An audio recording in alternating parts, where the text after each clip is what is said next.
ಮೀಸಲಾತಿ, ಪಿತ್ರಾರ್ಜಿತ ಆಸ್ತಿ, ಮಾಂಗಲ್ಯ ಸೂತ್ರ ಈ ಮೂರು ಬಾಣಗಳನ್ನ ಪ್ರಧಾನಿ ಮೋದಿ ನಿರಂತರವಾಗಿ ಬಿಡ್ತಾ ಇದ್ದಾರೆ. ಅದರಲ್ಲೂ ಮೀಸಲಾತಿ ಅಸ್ತ್ರ ಪ್ರಯೋಗಿಸಿ ಕರ್ನಾಟಕ ಕಾಂಗ್ರೆಸ್ ಅನ್ನೇ ಟಾರ್ಗೆಟ್ ಮಾಡ್ತಿದ್ದಾರೆ. ಇದಕ್ಕೆ ಸಿಎಂ ಡಿಸಿಎಂ ಕೂಡ ತಿರುಗೇಟು ಕೊಟ್ಟಿದ್ದು ಇವತ್ತು ಕೂಡ ಮೀಸಲಾತಿ ಸಂಪತ್ತಿನ ವಿಚಾರವಾಗಿ ದೊಡ್ಡ ಕದನವೇ ನಡೆದಿದೆ. कांग्रेस सरकार ने कर्नाटका में जितने भी मुस्लिम समाज के लोग हैं बस सिर्फ मुसलमान होना चाहिए, ओबीसी घोषित कर दिया. एक और मिसाल है प्रधानमंत्री के झूठ के बाद. ರಿಸರ್ವೇಶನ್ ಹೇಗಿತ್ತು ಹಾಗೆ ಮುಂದುವರಿಸ್ತೀವಿ. ಬಹಳ ಹತಾಶೆ ಹೇಳಿಕೆಗಳನ್ನು ಕೊಡ್ತಾ ಇದ್ದಾರೆ. ಕಸಿದುಕೊಳ್ತಿದ್ದಾರೆ. ಕರ್ನಾಟಕದಲ್ಲಿ ಒಬಿಸಿ ಮೀಸಲಾತಿಯನ್ನ ಕಸಿದುಕೊಳ್ತಿದ್ದಾರೆ. ಕರ್ನಾಟಕದಲ್ಲಿ ಮುಸ್ಲಿಮರನ್ನ ಒಬಿಸಿಗೆ ಸೇರಿಸಿ ಹಿಂದುಳಿದ ವರ್ಗಗಳ ಮೀಸಲಾತಿ ಕಸಿದುಕೊಳ್ತಿದ್ದಾರೆ. ಛತ್ತೀಸ್ಗಢವೇ ಇರಲಿ, ಮಧ್ಯಪ್ರದೇಶವೇ ಇರಲಿ, ರಾಜಸ್ಥಾನವೇ ಇರಲಿ, ಎಲ್ಲಿ ಹೋದ್ರೂ ಕರ್ನಾಟಕ ಕಾಂಗ್ರೆಸ್ ಸರ್ಕಾರವನ್ನೇ ಟಾರ್ಗೆಟ್ ಮಾಡ್ತಿರೋ ಮೋದಿ ಕಾಂಗ್ರೆಸ್ ವಿರುದ್ಧ ಮುಸ್ಲಿಂ ಮೀಸಲಾತಿ ಅಸ್ತ್ರ ಹೂಡಿದ್ದಾರೆ. ಇವತ್ತು ಕೂಡ ಕರ್ನಾಟಕ ಸರ್ಕಾರವನ್ನೇ ಟಾರ್ಗೆಟ್ ಮಾಡಿ ಮೀಸಲಾತಿ ಮಿಸೈಲ್ ಹಾರಿಸಿದ್ದಾರೆ. कांग्रेस सरकार ने कर्नाटका में जितने भी मुस्लिम समाज के लोग हैं, उच्च वर्ग के होंगे, धनी होंगे, व्यापारी होंगे, उद्योगपति होंगे, न्यायमूर्ति होंगे, कोई भी होंगे, बस सिर्फ मुसलमान होना चाहिए. अगर वो मुसलमान है तो उन्होंने रातों रात एक कागज निकालकर हस्ताक्षर करके उन सबको ओबीसी घोषित कर दिया. उस ओबीसी समाज में इतने सारे नए डाल दिए कि ओबीसी समाज को जो आरक्षण मिलता था वो उनसे छीन लिया, चोरी छुपी से छीन लिया. ಕರ್ನಾಟಕದಲ್ಲಿ ಒಬಿಸಿ ಮೀಸಲಾತಿ ಕಸಿದು ಮುಸ್ಲಿಮರಿಗೆ ಹಂಚಿದ್ದಾರೆಂದ ಮೋದಿ. ರಾಜ್ಯ ಕಾಂಗ್ರೆಸ್ ಮೇಲೆ ಮೋದಿ ದಾಳಿ, ತಿರುಗೇಟು ಕೊಟ್ಟ ಸಿಎಂ ಡಿಸಿಎಂ. ಹೋದಲ್ಲಿ ಬಂದಲ್ಲಿ ಕರ್ನಾಟಕ ಕಾಂಗ್ರೆಸ್ ಅನ್ನೇ ಟಾರ್ಗೆಟ್ ಮಾಡ್ತಿರೋ ಮೋದಿ ಮಾತಿಗೆ ರಾಜ್ಯ ಕಾಂಗ್ರೆಸ್ನ ಜೋಡೆತ್ತುಗಳು ಸರಿಯಾಗಿ ತಿವಿದಿದ್ದಾರೆ. ಸೋಲಿನ ಹತಾಶೆಯಿಂದ ಸುಳ್ಳು ಹೇಳಿಕೆ ಕೊಡ್ತಿದ್ದಾರೆ ಅಂತ ಗುಡುಗಿದ್ದಾರೆ. ಪ್ರಧಾನಮಂತ್ರಿಗಳು ಬಹಳ ಹತಾಶ ಹೇಳಿಕೆಗಳನ್ನು ಕೊಡ್ತಾ ಇದ್ದಾರೆ. ತಮಿಳುನಾಡಲ್ಲಿ, ಕೇರಳ, ತೆಲಂಗಾಣ ಮತ್ತು ಆಂಧ್ರ ಇವೆಲ್ಲ ಕಡೆ ಅವ್ರ ಪಕ್ಷದ ಬೇಸ್ ಇಲ್ಲ, ಡಬಲ್ ಡಿಜಿಟ್ ಇಲ್ಲ ಅಂತ ನಾನು ಯಾರು ಹೇಳಿದ್ದೇನೆ. ಸೊ ಡಬಲ್ ಡಿಜಿಟ್ ಅವ್ರಿಗೆ ಬರಲಿಕ್ಕೆ ಸಾಧ್ಯವಿಲ್ಲ. ಆರೋಪ ಮಾಡೋದು ಸುಳ್ಳು ಹೇಳ್ತಾರೆ. ನಾನೇನು ಹೇಳ್ತೀನಿ, ಇದೇ ಬಿಜೆಪಿ ಸರ್ಕಾರ ಸುಪ್ರೀಂ ಕೋರ್ಟ್ ಮುಂದೆ ಏನು ಹೇಳಿದೆ, ಸುಪ್ರೀಂ ಕೋರ್ಟ್ನಲ್ಲಿ ಅಂಡರ್ಟೇಕ್ ಮಾಡ್ಕೊಂಡಿದ್ದಾರೆ.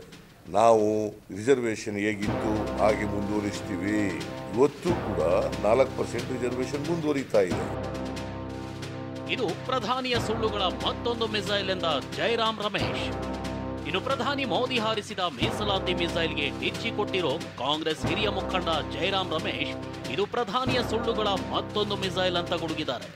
ये एक और मिसाल है प्रधानमंत्री के झूठ के बारे में. अगर आप एक और मिसाल चाहते हैं, जो कर्नाटक को लेकर आरक्षण की बात की है प्रधानमंत्री ने, बिल्कुल झूठ बोला है. ये कर्नाटक में आरक्षण 1994 में लागू हुआ था. 30 साल हो गए हैं. ಹೀಗೆ ಕೈ ನಾಯಕರು ಬಿಜೆಪಿ ಮೇಲೆ ಮುಗಿ ಬೀಳ್ತಾ ಇದ್ದಂತೆ ಪ್ರಹ್ಲಾದ್ ಜೋಶಿ ತಿರುಗೇಟು ಕೊಟ್ಟಿದ್ದಾರೆ.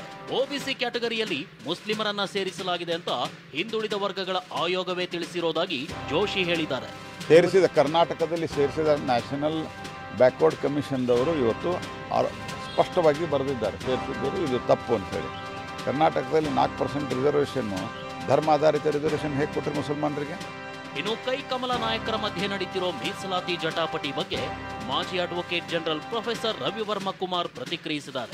1874ರಿಂದಲೇ ಮುಸ್ಲಿಮರಿಗೆ ಮೀಸಲಾತಿ ನೀಡಲಾಗಿದೆ, ಆದರೆ ಮೋದಿ ಚುನಾವಣೆಗಾಗಿ ಸುಳ್ಳು ಹೇಳ್ತಿದ್ದಾರೆ ಎಂದಿದ್ದಾರೆ.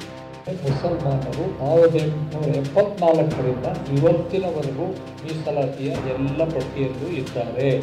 ನರೇಂದ್ರ ಮೋದಿಯವರು ಸುಳ್ಳಿನ ಕಂತೆಯನ್ನ ರಾಷ್ಟ್ರದ ಮುಂದೆ ಓಟ್ಗೋಸ್ಕರ ಈ ಒಂದು ಪ್ರಚಾರವನ್ನು ಕೈಗೊಂಡಿದ್ದಾರೆ. ಮಾಂಗಲ್ಯ ಹಾಕೋಕಿಲ್ದಂಗೆ ಮಾಡಿದ್ರು ಪ್ರಧಾನಿಗೆ ಡಿಕೆ ತಿರುಗೇಟು. मेरी माताओं बहनों, ये आपका मंगल सूत्र भी बचने नहीं देंगे, यहाँ तक जाएंगे बेटा. ಕಾಂಗ್ರೆಸ್ ಅಧಿಕಾರಕ್ಕೆ ಬಂದ್ರೆ ಮಂಗಳಸೂತ್ರವನ್ನು ಕಸಿದುಕೊಳ್ತಾರೆ ಅನ್ನೋ ಮೋದಿ ಆರೋಪಕ್ಕೆ ಡಿಸಿಎಂ ಡಿಕೆ ತಿರುಗೇಟು ಕೊಟ್ಟಿದ್ದಾರೆ. ಚಿನ್ನದ ಬೆಲೆ ಹೆಚ್ಚಾಗಿ ಮಾಂಗಲ್ಯ ಹಾಕೋಕಿಲ್ದಂಗೆ ಮಾಡಿದ್ರು ಅಂತ ಪಂಚ್ ಕೊಟ್ಟಿದ್ದಾರೆ. भाइयों बहनों, ये अर्बन नक्सल की सोच, मेरी माताओं बहनों, ये आपका मंगलसूत्र भी बचने नहीं देंगे, यहाँ तक जाएंगे. ಸ್ವತಃ ಹೇಳಿಕೆಯಿಂದ ಮಂಗಳಸೂತ್ರ